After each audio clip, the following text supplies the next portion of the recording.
Welcome to Only True Horror, where the darkest truths come alive.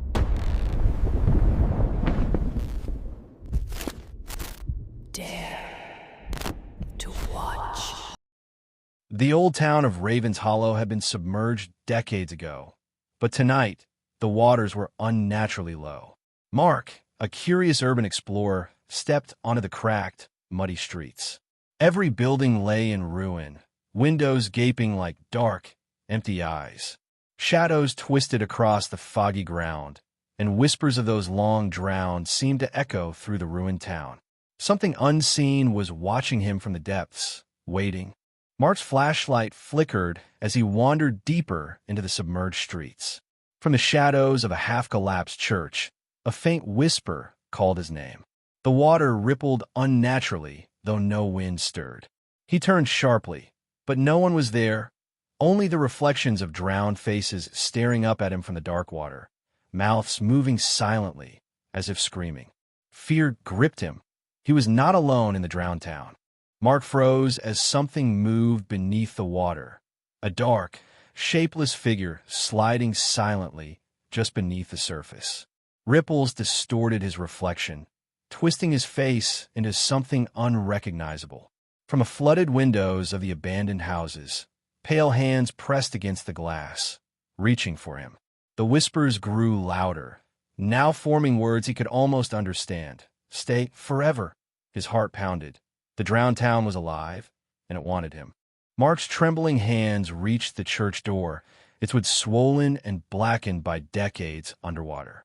He pushed it open slowly, the hinges groaning like tortured screams. Inside, the pews were submerged, and ghostly figures floated just above the water, their hollow eyes fixed on him. The whispers became a chorus of angry voices, echoing through the ruined walls. He realized too late. Entering the church had awakened something far worse than mere memories. As Mark stepped further into the church, he noticed the water was no longer clear. Bodies, pale and bloated, floated just beneath the surface, their vacant eyes following every move.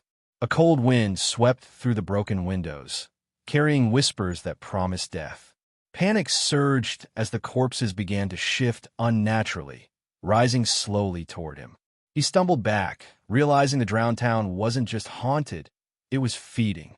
The shadows in the church grew longer, twisting into grotesque shapes that seemed to reach for Mark. The whispers intensified, now forming words he could barely comprehend. Join us, stay forever. Panic gripped him as the water began to swirl violently, dragging debris toward his feet. He tried to turn and flee, but the shadows moved faster, closing in. The drowned town was alive, and it had marked him as its next victim.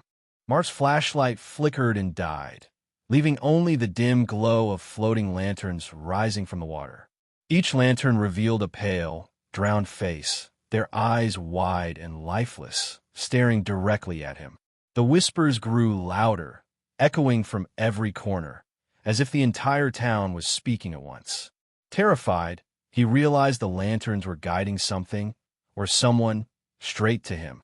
Suddenly, the church groaned as the ceiling began to crack and collapse. Water splashed violently around Mark's feet as debris fell from above. Ghostly hands reached from the shattered beams, trying to pull him into the depths.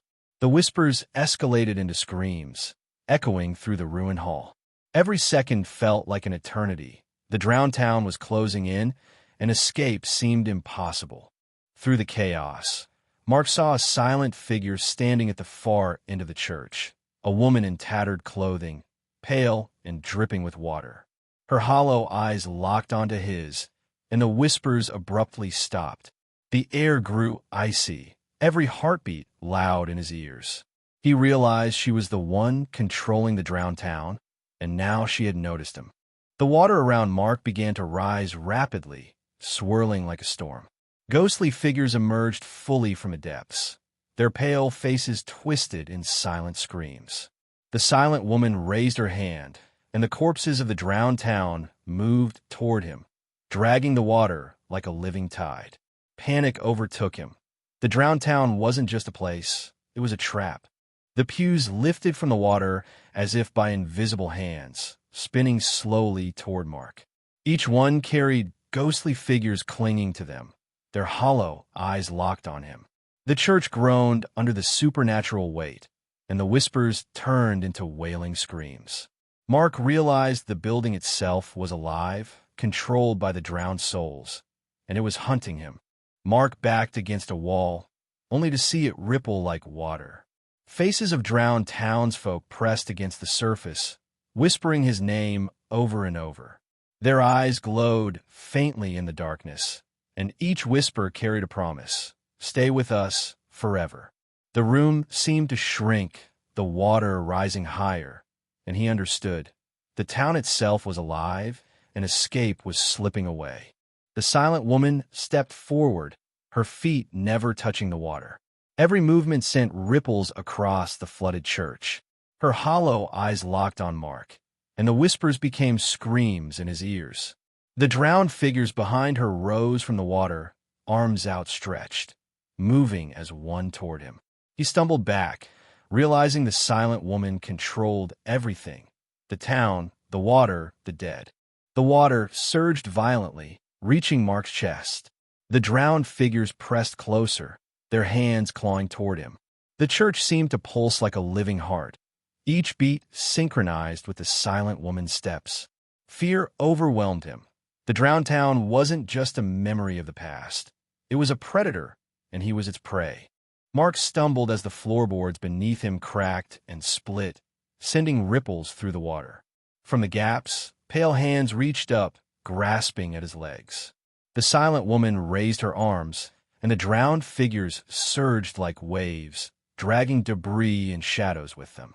Every heartbeat was a countdown. Escape was slipping further from his grasp. The water churned violently as debris. Broken pews, shattered beams, and remnants of the drowned town floated toward Mark. The ghostly figures clung to each object, rising higher and higher. The silent woman moved closer, her hollow eyes locked on his. The room seemed alive, twisting around him. There was no escape. The drowned town was swallowing him whole. The water surged above Mark's head, icy and suffocating. The drowned figures pressed from all sides, their hollow eyes never leaving him. The silent woman raised a hand, and the currents pulled him toward the far end of the church. Panic consumed him as the whispers became deafening. The town itself had become a living trap, intent on claiming him. The water around Mark boiled as the drowned figures swirled violently, whispering in voices that seemed to come from everywhere at once. The silent woman glided closer, her face inches from his. The debris and broken pews circled like a vortex, trapping him in the center. Every instinct screamed to run, but the drowned town had him exactly where it wanted, alone, terrified, and at its mercy. The silent woman stretched out her hand, her fingers brushing the icy water toward Mark. The drowned figures surged closer, their hollow eyes fixed on him. The whispers became screams, echoing in every corner. Mark's heart pounded as he realized the town was alive, and escape was no longer an option.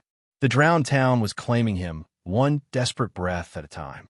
Mark screamed as icy hands dragged him beneath the rising water. The silent woman's hollow eyes glowed with a cruel satisfaction as the drowned figures pulled him into the depths. The church shook, water surging violently, and then silence. The drowned town had claimed another soul, leaving only ripples and whispers to warn the next curious traveler. Do you dare uncover the full horrors of the drowned town? Watch the complete story, only on Only True Horror. Subscribe now, and never face the darkness alone.